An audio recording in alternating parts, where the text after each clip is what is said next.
The live TV, सच सबसे आगे। नमस्कार, द लाइव टीवी देख रहे हैं आप। आपके साथ मैं हूं आदित्य कुमार। देश के एक ऐसे प्रधानमंत्री हैं जिनको नए नए नामों से नवाजा जाता है। कभी उन्हें कुछ कहा जाता है तो कभी कुछ। उनका एक नया नामकरण हुआ है, वो नाम हुआ है बेचेलाल। ये नाम क्यों हुआ है ये हम आपको बताते हैं। दरअसल पुनीत कुमार सिंह एक पत्रकार है जिन्होंने एक ट्वीट किया है। ट्वीट में लिखा है कि बेचेलाल की नई कारस्तानी भी जान लीजिए। सेना के लिए हथियार और गोला बारूद बनाने वाली 48 सरकारी ऑर्डिनेंस फैक्ट्रियों को निजी हाथों में सौंपने का बिल संसद में बिना बहस के पास हो गया। 84,000 कर्मचारियों के भविष्य को अंधकार में धकेला जा रहा है। देखते जाइए अभी और क्या क्या बिकता है। तो बेचेलाल एक नया नाम प्रधानमंत्री नरेंद्र मोदी को मिल गया है, क्योंकि ये बेचने में माहिर हैं। ये लाल किला बेच देते हैं, ये जो है निजीकरण कर देते हैं ट्रेन का, मतलब भारतीय रेल का निजीकरण कर देते हैं, और भी चीजें बेचने में इतने माहिर हैं, एलआईसी तक बेच देते हैं। और एक बार फिर से इन्होंने निजी कंपनियों के हाथ में 48 सरकारी ऑर्डिनेंस कंपनी फैक्ट्रियां हैं जिनको निजी हाथों में सौंप दिया है, जो कि गोला बारूद बनाती हैं। तो ये देखिए किस तरह से, और इससे नुकसान क्या होने वाला है। उस नुकसान को भी पुनीत कुमार सिंह ने ट्वीट के जरिए लिखा है कि 84,000 कर्मचारियों का भविष्य अंधकार में चला जाएगा। उनकी नौकरी का क्या होगा, उनके घर वालों का क्या होगा, इसके बारे में प्रधानमंत्री मोदी को कोई चिंता नहीं है। बस प्रधानमंत्री मोदी को बेचना है। आए थे जब तो ये कहे थे कि हम झोला लेकर आए हैं, हम सेवा करने आए हैं, और झोला लेकर आए हैं, झोले में सारा कुछ भर रहे हैं और बेचते चले जा रहे हैं, देश को बेचते चले जा रहे हैं प्रधानमंत्री नरेंद्र मोदी। इसलिए एक नया नामकरण हो गया है बेचेलाल। उस ट्वीट के बाद कई सारे लोगों के कमेंट्स भी आने लगे, वो भी आप पढ़ के सुना देते हैं। सुमित चौधरी एक है, वो लिखते हैं कि इसके खिलाफ हम सबको मिलकर आवाज उठानी चाहिए। अब आवाज उठानी चाहिए बात के, इसके नीचे कहा जाए अगर अब्दुल सिर्फ पंचर बनाएगा तो पंडित जी, ठाकुर साहब और लाला जी आप परेशान मत होइए, आप पंचर बनवाने लायक भी नहीं बचेंगे। ये बात लोग बाग नीचे कह रहे हैं। बेचा जा रहा है। आप समझिए कि देश किस दौर से गुजर रहा है, और प्रधानमंत्री नरेंद्र मोदी को कोई चिंता नहीं, बिना बहस के बिल पास कर दिए जाते हैं, बिना कुछ सोचे समझे बिल पास कर दिए जाते हैं। किसानों का बिल भी बिना बहस के पास किया गया था, इसीलिए आज तक किसान सड़कों पर बैठा हुआ है।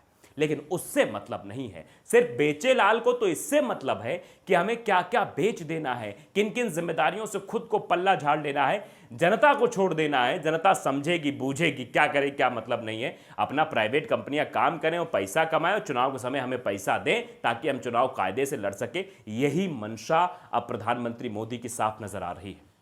और ये एक ट्वीट नहीं हुआ, एक ट्वीट और हुआ है, वो भी हम आपको दिखा देते हैं, बता देते हैं कि किस तरह से बेचेलाल को जो एक कीड़ा काटा हुआ है। डॉक्टर अर्चना शर्मा है, ये लिखती हैं कि बेचेलाल की नई कारस्तानी, पूरा वही कॉपी पेस्ट लग रहा है, लेकिन ये साफ तौर पर देखिए कि लोग किस तरह से लिख रहे हैं। यहां भी यही सवाल है कि आखिरकार उन 84,000 कर्मचारियों के भविष्य का क्या होगा। प्राइवेट हाथ में जब ये कंपनी जाएगी तो उनको नौकरी से निकाल दिया जाएगा, वो अपने हिसाब से काम करवाएंगे। उनकी सैलरी पर भी संकट मंडरा जाएगा कि आखिरकार उन्हें सैलरी क्यों दी जाएगी। अभी तक वो सरकारी कर्मचारी थे, लेकिन अब वो प्राइवेट कंपनी के एक नौकर बनकर रह जाएंगे।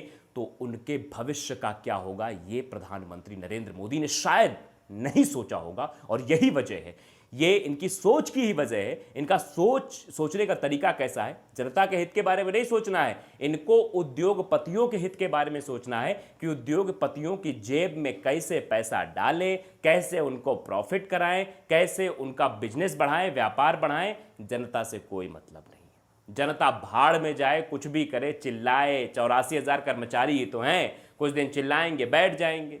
उसके बाद क्या होगा ये आप समझिए कि किस तरह से प्रधानमंत्री नरेंद्र मोदी और भारतीय जनता पार्टी की सरकार किस तरह से कर्मचारियों के बारे में नहीं सोचती है, देश के युवाओं के बारे में नहीं सोचती है, किसानों के बारे में नहीं सोचती है, विपक्ष के सवालों के बारे में नहीं सोचती है। वो सिर्फ सोचती है तो सिर्फ उन उद्योगपतियों के बारे में, उनको फायदा पहुंचाने के बारे में, उनको कैसे प्रॉफिट देना इसके बारे में। उसके बाद देखिए नीचे लगातार कमेंट भी आ रहे हैं और लोग ये कह रहे हैं एकदम सही नामकरण किया है मैडम जी ने, बेचूलाल।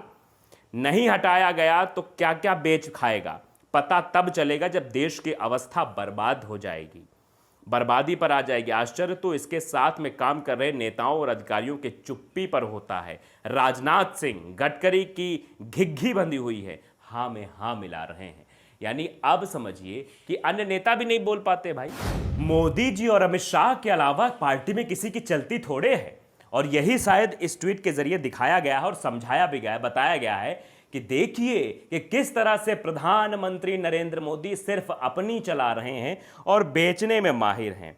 सुभाष चंद्र जाट नाम के एक ट्विटर यूजर वो भी लिखते हैं, मेहनत के दम पर कामयाबी हासिल करने का रास्ता लंबा हो सकता है, लेकिन मेहनत के दम पर मिली कामयाबी भी लंबी ही चलती है।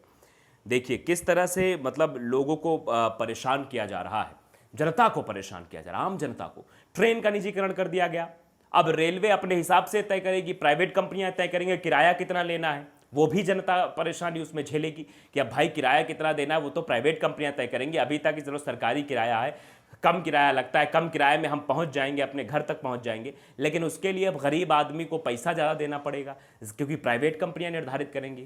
अब 84,000 कर्मचारियों की बात जो लगातार ट्विटर पर उठाया जा रहा है, लोग मांग कर रहे हैं, लोग कह रहे हैं कि आखिरकार भाई क्यों इनके बारे में नहीं सोचा जा रहा है। तो आप देखिए कि एक और मैं ट्वीट पढ़ देता हूं कि इसके नीचे कमेंट्स जो आए हुए हैं। राजेश कुमार हैं जो ट्विटर यूजर हैं, वो नीचे लिखते हैं, 84,000 हिंदू भाई आत्मनिर्भर होते हुए, उनको अब आत्मनिर्भर होते हुए ये कटाक्ष के तौर पर कहा गया है कि अब उनको आत्मनिर्भर होना पड़ेगा, उनको अपने बारे में खुद सोचना पड़ेगा उन्हें क्या करना है, क्योंकि सरकार उनके बारे में कुछ नहीं सोच रही है। सरकार तो सिर्फ और सिर्फ अपने बारे में सोच रही है। और प्रधानमंत्री मोदी जो नामकरण उनका एक नया हुआ है, बेचू लाल, बेचने में माहिर, हर चीज को बेचना है। जब शुरू में आए थे तो कह रहे थे हम तो झोला लेकर आए हैं, फकीर आदमी हैं, और फकीर की ये फकीरी साफ दर्शाती है कि उस समय तो खुद को फकीर कहा था, लेकिन ये फकीर देश बेच रहा है, देश उद्योगपतियों के हाथ में पहुंचा रहा है। किसानों का मुद्दा इसीलिए फंसा हुआ है, किसानों के जो तीनों काले कानून है उसमें भी सिर्फ और सिर्फ उद्योगपतियों को फायदा पहुंचाने के लिए वो कानून लाया गया। अब उद्योगपतियों की तरफ से दबाव है और इधर से किसान लगातार आंदोलन कर रहे हैं, तो अब सरकार मझधार में फंसी, करे तो क्या करें, इसीलिए नहीं बोल रहे, क्योंकि उसको तो फायदा पहुंचाना है उद्योगपतियों को। काहे कि चुनाव भी तो आएगा, चुनाव में भी पैसा लेंगे तभी जो है चुनाव लड़ेंगे। चुनाव में इतना सारा पैसा खर्च होता है, आपने देखा भी होगा किस तरह से पोस्टर बैनर चिपकाए जाते हैं। वो सब बातें तो अलग की है, लेकिन ये समझना बेहद जरूरी हो जाता है कि कैसे प्रधानमंत्री भाई देश के बारे में सोचना ही नहीं है, सिर्फ बेचने पे आमादा हो गए हैं। न जाने बेचकर ये क्या भरना चाहते हैं, क्या करना चाहते हैं, यह समझ नहीं आता है। आखिरकार जब तक आप देश के बारे में नहीं सोचेंगे, देश की जनता के बारे में नहीं सोचेंगे, उन कर्मचारियों के बारे में नहीं सोचेंगे जो कहां जाएंगे भाई। अगर प्राइवेट कंपनी आ गई तो उनके साथ क्या सलूक होगा ये पता है आपको? इसके बारे में कोई रोड मैप तैयार किया आपने? इसके बारे में कोई रोड मैप नहीं है, इसके बारे में नहीं सोचना है। इसके बारे में सोच लेंगे तो जनता के बारे में सोचने वाले प्रधानमंत्री बन जाएंगे ना। फिर उनके आगे टैग कैसे हट जाएगा कि सिर्फ उद्योगपतियों के बारे में प्रधानमंत्री नरेंद्र मोदी साहब सोचते हैं। तो नरेंद्र मोदी साहब समझ लीजिए कि आप जो है जिस तरह से काम कर रहे हैं वो पूरा देश देख रहा है, पूरा देश देख रहा है और समझ रहा है देश कि किस तरह से आप जो है सिर्फ और सिर्फ एक ही तबके के लोगों को, उद्योगपतियों को फायदा पहुंचा रहे हैं और किसी को फायदा नहीं पहुंचा रहे। हर एक काम में आपके, चाहे वो जो काम हो, उसमें सिर्फ और सिर्फ फायदा दिखता है तो किसका? उद्योगपतियों का, बाकी और किसी का नहीं।